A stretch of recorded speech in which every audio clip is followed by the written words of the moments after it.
Today marks 1244 days sharing lessons and learn and continue to learn with all of you. My hope these insights will inspire you, support your dreams, help you achieve your goals, and really empower you to become the person that you want to become. Today I speak about consistency and change. In a couple of days I'm again moving, and I think that this topic is very, very relevant because I'm constantly moving. Like every couple of months I move, and I think that when you move, you want to be in a process, in a routine, in a system. But when you're changing the whole system, that means you're not able to be as consistent. So that means that we need to reflect, okay, what I need to be consistent at and how to be consistent during change. It could be things that you wanted because some moves that I did was because of external things. I didn't want to move it because but I needed to move. And we can be disappointed and blame everything, or we can really say that, okay, this is what I have right now, accept the situation and really move forward by accepting the situation and look into what do I need to do to stay consistent on important things. So today we'll share like seven things that we need to really do to make sure that we're able to be as consistent regarding our vision, our pursuits, our goals, our dreams, because that is important. Because if we stop being consistent and say like, oh, look, I will not be able to do anything while I'm moving and transitioning, we lose momentum, we lose so many things. So first one is accept the change, and accept the change disrupts routine. So that means that the first one is acceptance. If you don't accept it, you're not able to fix it. Because if you do not accept what you're able to do, we blame. Blame circumstances, we blame situations, we blame other people. It could be a lot of different things that we blame. But when you accept, okay, so this is my situation, my routine will be changed, my things will be changed. Accept that. Okay, so that means that at that moment I'm able to really start looking into what I'm able to do. Because we can really have a mindset, wrong mindset about, there's just too much of change. I'm not able to, I can't do anything. I can't just keep up. Or you can say like, yeah, I have a mindset of better perspective. So like, this is an amazing opportunity for me to reinvent myself, to reinvent my routines, to reinvent processes and systems and make it even better than it was before. So it's all a mindset shift. Number two, anchor yourself with non-negotiables. Anchor yourself with non-negotiables. So what it means that when we live a comfortable life, when we potentially build routines and processes and systems in place that are amazing, exceptional, is great, and good. And maybe some are bad, and we working to remove those. But there is three types. It could be like exceptionally well, those non-negotiables, those great things that we do, those good things that we do. But it means that when we really changing, when we transitioning, what we need to focus. We need to focus on those exceptional, those non-negotiables, those great things, those good things needs to be set aside, be put on the back burner. Because there's a lot of things that we potentially could do with our day, but when we have limited resources regarding time and energy, so let's look into what is non-negotiable at that moment that we still keep consistent ourselves in the non-negotiable things. Because if you do the things that is good, but you forget that there is non-negotiables, those priority things, so we focus on urgency, but if we forget priorities, that means that we even though that we're consistent, but we're not consistent on things that really matter. Because I didn't understand it. If you are consistent on something that do not matter, especially if you're consistent on bad things, that leads to the wrong direction. Number three is build routines around your new reality. Build routines about new reality. So that means that when you are preparing for a transition, you're already able to start thinking, okay, what will be my new reality? What potential new reality will look like? What could I do? So that means that you're able to really pre-plan. Because when you're able to really start thinking about routines and building routines about new reality, a new situation, it could be temporary, it doesn't matter, but you build routines about new reality. You don't, again, this is again one when I mentioned that you don't complain that, oh, I would love to be how it was before. No, so like, what do we have right now and build routines, process systems around the reality that you live right now. And you have gratefulness that you have ability to really find. Maybe when you will be able to go back to the old ways that you maybe in old place, all the location, or whatever that could be. Maybe you will have that new reality will teach you something that you can really bring those things into, even into the place that you used to be before, but now you a new version of you.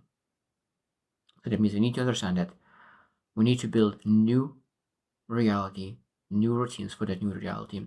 Number four is create accountability systems. I think that there's a lot of great things that we're able to have, like accountability partner, tracking progress.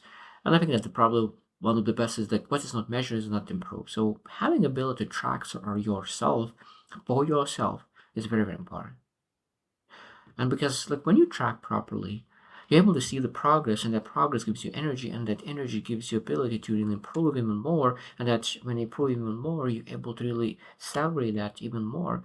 So that means we're able to see like how I could track myself.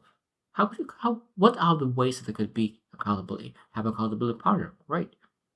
What other things? Maybe other people want to really public commitment. So like what is the way that really could you make you accountable to yourself? So create accountability systems to really create new routines, systems, processes in your life, and that allows you to start. Because a lot of times when we working on one routine, that means doesn't require willpower because we just executing based on routine. But when you rebuild things, when we lacking so much willpower, so that accountability for just to build that new routine could be beneficial. Number five, lower the bar but stay in the game. This is very, very powerful. I really love it. Is lower the bar but stay in the game. Lower the bar but stay in the game. That means that there's a saying that minimal viable product, like in a business, a lot of times, like what are the things that you're able to release as small as possible? So it means that if you do 1 hour of exercise every single day, and that is your standard.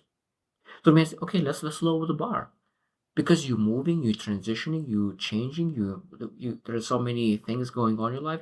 Maybe not an hour, maybe 15 minutes a day for a season, for this season of life, during the transition, 15 minutes, that will keep you consistent, keep your habit, keep momentum, you maintain what you have, and when you come out of that transition, when you come out of that moving, you come back from maintenance to building and growth again.